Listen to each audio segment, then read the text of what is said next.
reporting live from Washington, D.C., aka Chocolate City. And it is a full circle moment for me. I am back at the Association for State and Territorial Health Officials, ASTO, Executive Leadership Forum. And a few years ago, I was actually in this kind of leadership development program. It's called, at that time, Diverse Executives Leading in Public Health. Now it's Developing Executive Leaders in Public Health. More about that later. And I'm just experiencing the fact that, I was here as someone who was trying to learn their way. And now I'm back as someone who has learned their way. And that's really cool because it's like the shift from learning systems to leading them. Like when I was a fellow, it was really my job to understand how decisions were getting made. And now I'm the one making those decisions. And that's really neat because in so many spaces, you might feel insecure or uncertain, or the lack of confidence. But this really demonstrates bro, you made it. You've made it to what you've tried to get to. And it's this is the governmental public health big stage. And I'm actually going to be on the stage tomorrow talking about, navigating uncertainty and sustaining public health core functions in an environment where stability is just not really there. And so that's really dope. And this is just another example of the work between the work and finding yourself in the midst of the chaos of things.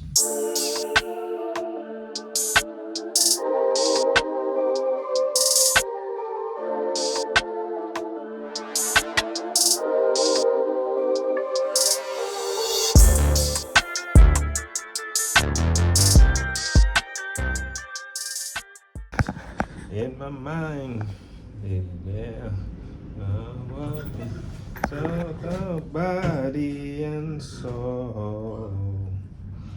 Don't leave me out in the cold. So it's rare for me to get nervous with public speaking, but I tend to freak out about the content.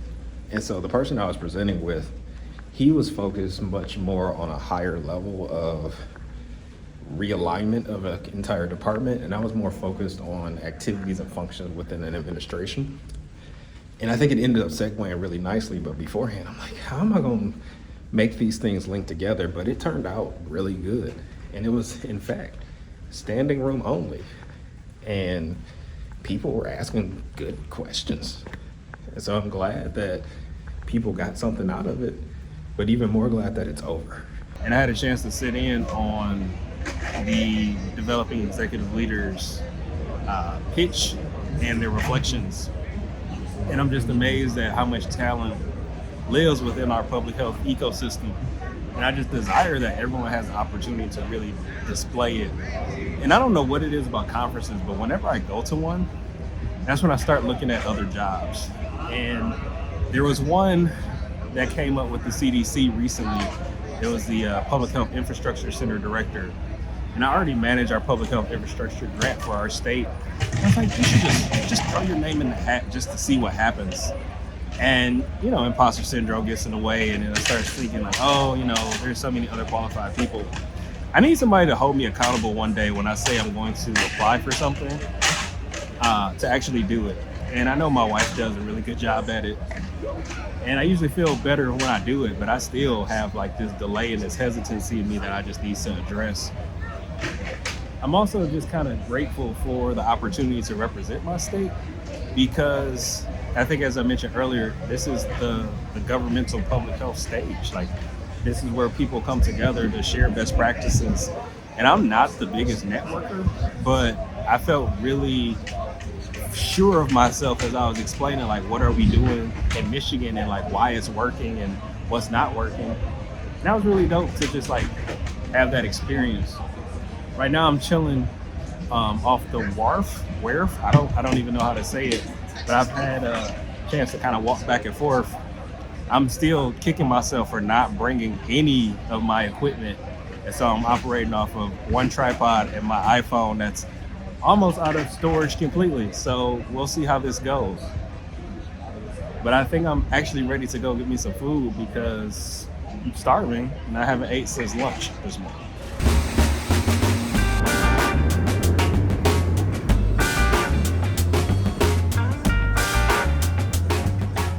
Because I used to come to DC all the time at my old job, and now to come back and I'm in a completely different area that I'm not familiar with. But there's just like all these experiences that keep popping up where it's very clear, like, all right, ghetto bird.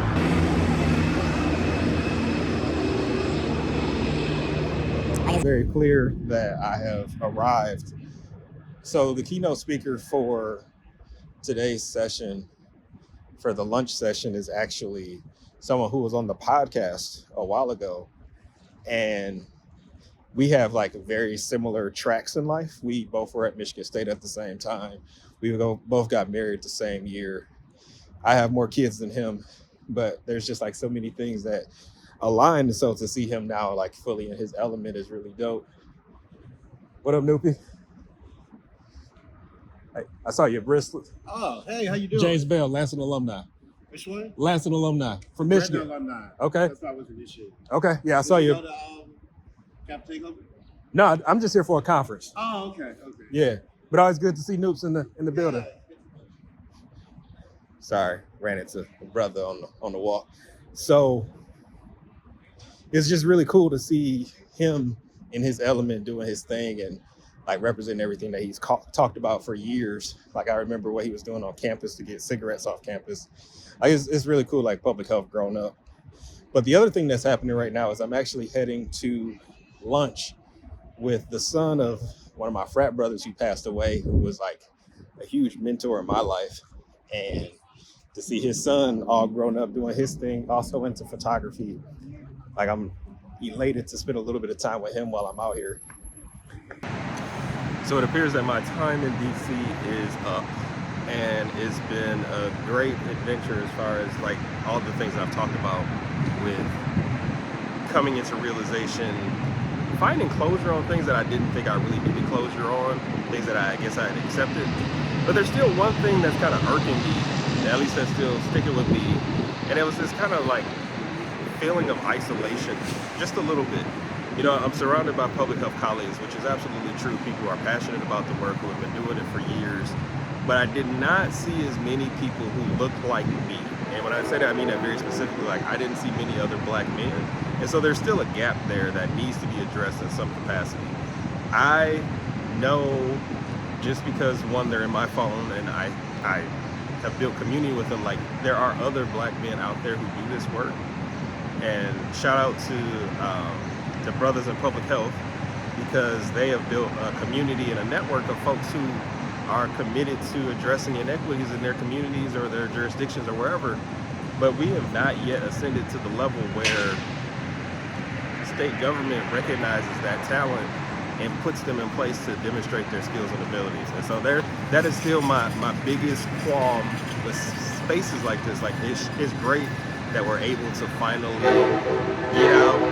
Yeah, I'm not the train. It's great that we're able to get out, we're able to network, we're able to spend time together, but also there still needs to address this elephant in the room. And maybe nobody else sees the elephant, just me. But even during my session yesterday, I felt like, you know, I'm speaking, but I'm always looking for like that one person in the crowd that I can make eye contact with and be like, yep, you got it. And I didn't get that. And so maybe this is self-serving or selfish on my part, but it's really recognized like there's a gap that needs to be addressed somewhere, somehow. So as people start finding themselves in a position of power and authority to make changes, that is like the first thing that I would love to see happen. Aside from that, I appreciate you for checking in on this episode of The Work Between the Work. And until next time, you already know, equity matters.